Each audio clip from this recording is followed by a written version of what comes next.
Let's talk about goal setting, shall we? 'Tis the season. Maybe you've got thoughts, ideas, things brewing under the surface.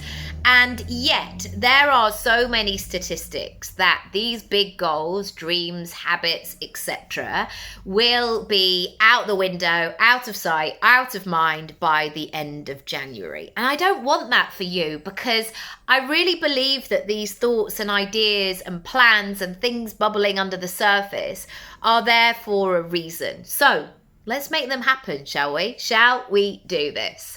Now, you might be somebody that has never created goals before. And if that is you, don't worry.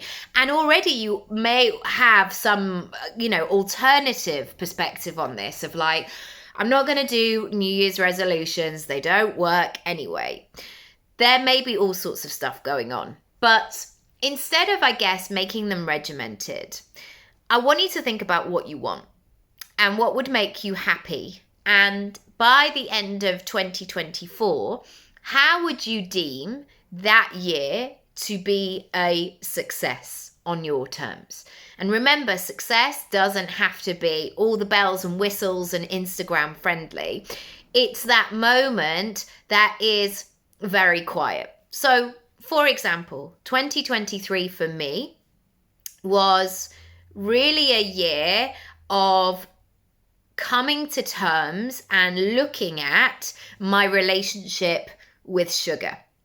Because after a lot of years with only 2 children who didn't sleep, sugar was a very familiar friend in my life. It was there whenever. It didn't necessarily cost a lot of money. I didn't need to leave my house. It was an excellent vice that served me well. Until it didn't. Until I had to look at it and really think about the position that I wanted it to have in my life. And this is not to say that sugar is right or wrong. You do you. But for me, it wasn't as useful as it was making out. And as somebody who wanted to analyze that and knew what it was like when I'd kind of come off sugar for 3 weeks before, I knew the benefits of what was possible there. And so I also knew that it would take some delving. It would take a conversation.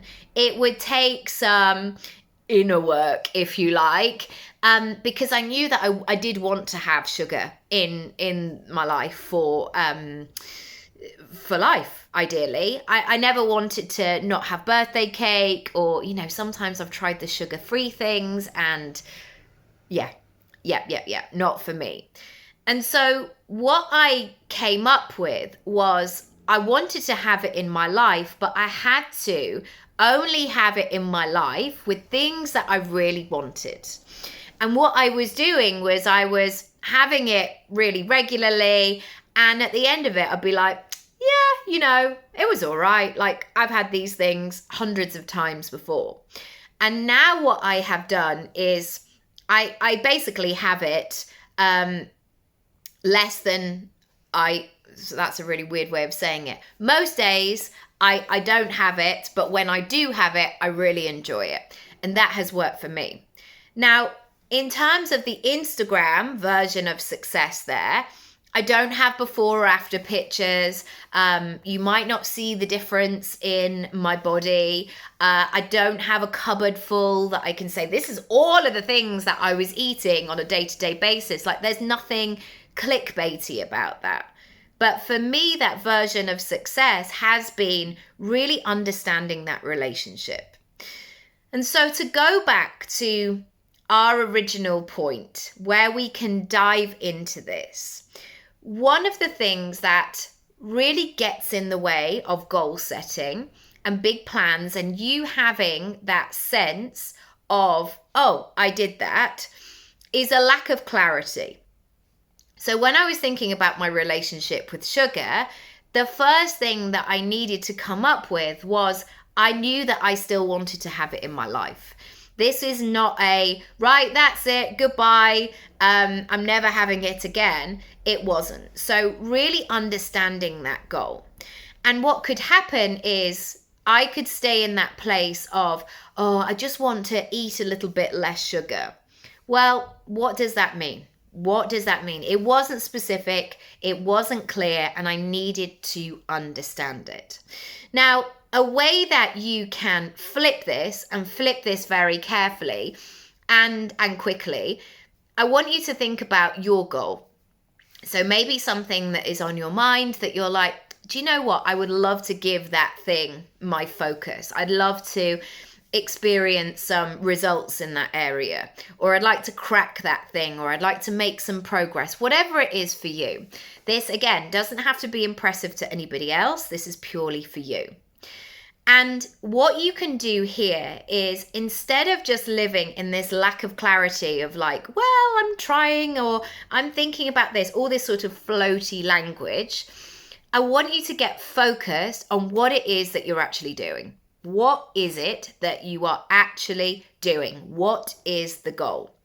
And I guess I had several. The first stage was to understand my relationship with sugar. And then I guess the second was to find a way that I could enjoy sugar and not have it in my life all of the time. So what did that mean? So there was some weird lighting going on. What did that mean? How would I know that I was doing it, etc. So that is what I would love you to do today with your goal, is to maybe, if you're a visual person and like to write things out, maybe add a bubble in the middle of your piece of paper, and then begin to almost like stretch it out like you would with a piece of putty, of like, oh, what kinds of shapes? What's the potential here? What could this look like? And give yourself that time and space to come up with some ideas. And I can now say to you what that sugar goal was, but it wasn't as clear as that in the beginning. It was a work in progress. It was thinking things through. So really looking and analysing has been so helpful. For more goal setting help, do check out the link down below. I would love to support you further and into the new year, into the new month, your next chapter, whenever you're watching this. Lots of love. Bye.